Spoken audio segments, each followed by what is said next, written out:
कि केहुनी पे टिके हुए लोग, सुविधा में बिके हुए लोग, और करते हैं बरगद की बात गमले में उगे हुए। गठबंधन धर्म की जो दुहाई दी जा रही है, आपके भाई या आपके अन्य लोग जो है वो कह रहे हैं कि गठबंधन धर्म में टिकट अलाउंस नहीं करना चाहिए, और गृह राज्य मंत्री जी ने पिछले दिनों ये अलाउंस कर दिया कि मिथिलेश जी को टिकट दिया जाएगा। तो गठबंधन धर्म का पालन ये सही है या नहीं? बाबा नेता से अब शायर बनते जा रहे हैं, खूब शेरो शायरियां चल रही है सोशल मीडिया पर, क्या कहेंगे? चलना ही चाहिए। निमंत्रण मिल गया। क्या बात है। 30 और 31 मई को मैं लंदन जा रहा हूँ। वहाँ के लंदन पार्लियामेंट में मुझे डिस्कशन में हिस्सा लेने का मौका मिल रहा है। तो ये बैकुंठपुर के लोगों के लिए सौभाग्य की बात है कि गृह मंत्री जी आए थे गोपालगंज, उसको लेकर काफी चर्चा हुई कि गृह मंत्री जी आए, देश के सहकारिता मंत्री आए, लेकिन जिला और 5 जिलों की मीटिंग थी, शायद जिला को कुछ नहीं मिला। भाई हमारे साथ नहीं था, इसलिए लड़ाई हम हार गए। क्या लगता है इसमें बिल्कुल जो घटना घटित हुई उसकी पुनरावृत्ति होगी आप या नहीं? एक कार्यकर्ता सम्मेलन कैसा रहा, क्या कहेंगे? भारी उत्साह है बैकुंठपुर के कार्यकर्ताओं में, और ये उत्साह के कई कारण हैं। एक तो सारे कार्यकर्ताओं ने कहा एक धोखा खा चुके हैं और खा सकते नहीं, और जैसा भी विधायक जी संजय सिंह जी ने कहा कि हुई भूल सो हुई भूल, फिर खिलेगा कमल फूल। और मैंने आज अपने कार्यकर्ताओं से एक कहानी भी सुनाया कि जब रावण का अंत हो गया था और प्रभु श्री राम अपने भाई के साथ रावण से कुछ विद्या लेने के लिए खड़े थे, तो रावण ने कहा था कि प्रभु मैं आज यही आपको कहूँगा कि आप वनवासी थे, आपके पास कोई सेना नहीं थी, आप गरीब थे, आपके पास कोई धन संपत्ति नहीं था, आपके पास हथियार नहीं थे, अस्त्र शस्त्र नहीं थे, और मेरे पास तमाम चीज़ें थी। मेरी तो लंका ही सोने की थी, और हमारे पास सैनिक भी बहुत ज़बरदस्त थे। मैं भगवान शंकर का पुजारी भी था, और हमारे पास सब कुछ रहते हुए मैं ये लड़ाई हार गया। तो रावण ने एक बात कहा कि मैं इसलिए हार गया कि मेरा भाई मेरे साथ नहीं था, और आप इसलिए जीत गए कि आपका भाई आपके साथ था। 2020 में कुछ घटना यहाँ यही हुई, हमारा भाई हमारे साथ नहीं था, इसलिए लड़ाई हम हार गए। 2025 में जो भी हमारे भाई हैं जिनको एनडीए के रथ को आगे बढ़ाना है, उनकी ये जिम्मेवारी है कि धर्म का रथ रुकना नहीं चाहिए। क्या लगता है इसमें बिल्कुल जो घटना घटित हुई उसकी पुनरावृत्ति होगी आप या नहीं? एक चीज जान लीजिए, काठ की हांडी बार बार नहीं चढ़ती है, ये सबको मालूम है। और आज बैकुंठपुर के लोग इस बात को जगह जगह हर गांव में कह रहे हैं कि जो एनडीए का टिकट लेके आएगा वही वोट पाएगा। ये बैकुंठपुर के लोगों ने ही तय कर लिया। आपके भाई साहब तो ऐसा नहीं कह रहे हैं। अब ये जो कह रहे हैं वो जाने, लेकिन मेरा है भाजपा। छोटे भाई से क्या कहेंगे? भाजपा हमारा, हमने तो कहा ना, इतना बड़ा प्रसंग हमने कहा कि जो रावण और राम का प्रसंग हमने कहा, और यह अभी का जो समय है ये तो प्रभु श्री राम की अयोध्या सज गई है। अब माता सीता के घर को सजाने की बारी है, और इसीलिए इस बात को कह रहा मिथिलेश तिवारी है। गृह मंत्री जी आए थे गोपालगंज, उसको लेकर काफी चर्चा हुई कि गृह मंत्री जी आए, देश के सहकारिता मंत्री आए, लेकिन जिला और 5 जिलों की मीटिंग थी, शायद जिला को कुछ नहीं मिला, यहाँ के लोगों को कुछ नहीं मिला।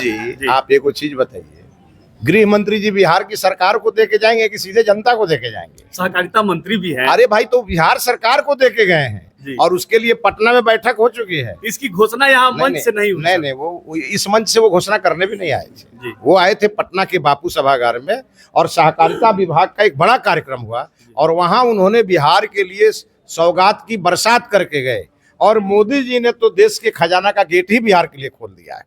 ये जो मुख्यमंत्री जी अभी जो घोषणा किए हैं प्रगति यात्रा में, कभी आप बता दीजिए कि बिहार के इतिहास में कभी ऐसा हुआ हो कि जनता जो मांगे वो मुख्यमंत्री घोषित करते गए, और घोषित ही नहीं किए, कैबिनेट से पास भी किए, और पास से नहीं हुआ, उसके बाद वो टेंडर हो रहा है, काम हो रहा है।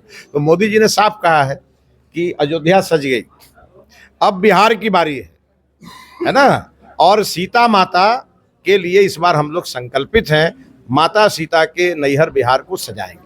अच्छा, कल तेजस्वी यादव आए थे, उन्होंने भाजपा पर, मोदी जी पर, केंद्र सरकार पर, राज्य सरकार पर कड़े हमले किए, आप सुने भी होंगे, क्या कहेंगे उस पर? जब तेजस्वी यादव कल आए थे जी, तो तेजस्वी यादव का तो घर है गोपालगंज जी, तो आखिर ये इतना दिन के बाद क्यों आए थे? उनको अपने घर से मतलब है ना? तेजस्वी यादव राघोपुर जाते हैं, ना वो गोपालगंज जाते हैं, और वो जाते हैं कहाँ? तो हवाई जहाज में बैठ के केक काटने। वो अब किन लोगों के साथ जाते हैं आपको मालूम है। तो तेजस्वी यादव आएंगे तो कहेंगे क्या? तेजस्वी यादव हम ही लोगों पर आरोप लगाएंगे और तेजस्वी यादव आरोप लगाते रहेंगे और हम लोग अपना काम करते रहेंगे। अच्छा, गठबंधन धर्म की जो दुहाई दी जा रही है, आपके भाई या आपके अन्य लोग जो है वो कह रहे हैं कि गठबंधन धर्म में टिकट अलाउंस नहीं करना चाहिए, और गृह राज्य मंत्री जी ने पिछले दिनों ये अलाउंस कर दिया कि मिथिलेश जी को टिकट दिया जाएगा, तो गठबंधन धर्म का पालन ये आप सही एक है या चीज नहीं? बताइए, अभी माननीय मुख्यमंत्री जी ने अभी विसूत्री की कमेटी घोषित की है। यहाँ 2 प्रखंड है, दोनों प्रखंडों में भाजपा के कार्यकर्ता अध्यक्ष बने हैं। तो अब तो मुख्यमंत्री जी से पूछा जाना चाहिए कि उन्होंने क्यों बना दिया बीजेपी कार्यकर्ताओं को विसूत्री का अध्यक्ष, और उपाध्यक्ष यहाँ जदयू के बने हैं। फॉर्मूला पहले से बना हुआ है। बड़ा भाई छोटा भाई। जो हाँ, जहाँ पे बीजेपी के कार्यकर्ता चुनाव लड़ेंगे वहां विसूत्री के अध्यक्ष बीजेपी के होंगे, और जहां जदयू लड़ेगी वहां जदयू के होंगे। इस जिला में 6 विधानसभा है, 3 बीजेपी लड़ती है, 3 जदयू लड़ती है। यहाँ झगड़ा कहाँ है भाई? यहाँ रगड़ा है, झगड़ा नहीं है। और रगड़ा वगैरह बंद करना चाहिए लोगों को, और मिलजुल करके एक बड़े उद्देश्य के लिए विधानसभा का चुनाव है। किसी को एमएलए या एमपी बनाने के लिए चुनाव नहीं है। ये भारत और बिहार के स्वाभिमान का चुनाव है, और विकसित भारत बनाने का सपना जो मोदी जी ने देखा है वो पूरा तब होगा जब विकसित बिहार बनेगा। और ये लालटेन छाप के साथ नहीं बनेगा, ये जब बनेगा तो तीर के साथ कमल रहेगा तभी बनेगा। और इसीलिए सबकी जिम्मेवारी है। और पिछली बार का हम लोगों को ध्यान में आना चाहिए कि इस गलती का क्या क्या परिणाम हुआ। छपरा जिला उसका जीता जागता उदाहरण है, सीवान जिला उसका जीता जागता उदाहरण है, गोपालगंज का हथुआ विधानसभा उसका जीता जागता उदाहरण है। तो जब हम एक गलती करेंगे तो और लोग 10 गलती करेंगे, तो ऐसा मौका क्यों देना है? मिलजुल के चलेंगे, मिलजुल के लड़ेंगे, जिसके हाथ में जो आएगा वो उसको संभालेगा, दूसरा सहयोग करेगा। अच्छा, एक इसमें झगड़ा कमी है अभी, एनडीए की एकजुटता में कमी दिख रही है गोपालगंज में। देखिए, एनडीए एकजुट है, और आपने देखा होगा गोपालगंज में जो हमारे एनडीए की एक बहुत बड़ा सम्मेलन हुआ था, और आप देखे होंगे कितनी भीड़ थी वहाँ। तो सारी पार्टियां लगी हुई हैं, कहीं कोई झगड़ा नहीं है, जान लीजिए। यहाँ झगड़ा लगाने का प्रयास हो रहा होगा, और ये प्रयास लालटेन छाप वाले कर रहे होंगे। अच्छा, आखिरी सवाल एक लेंगे। बाबा नेता से अब शायर बनते जा रहे हैं, खूब शेरो शायरियां चल रही है सोशल मीडिया पर, क्या कहेंगे? चलना ही चाहिए। एक व्यक्ति के अंदर कवि भी रहता है, शायर भी रहता है। एक व्यक्ति के अंदर हर गुण होने चाहिए, तभी वो नेता। और मुझे इस बात का फक्र है, और आप देखिए मुझे लंदन से अभी निमंत्रण मिल गया। क्या बात है! 30 और 31 मई को मैं लंदन जा रहा हूँ।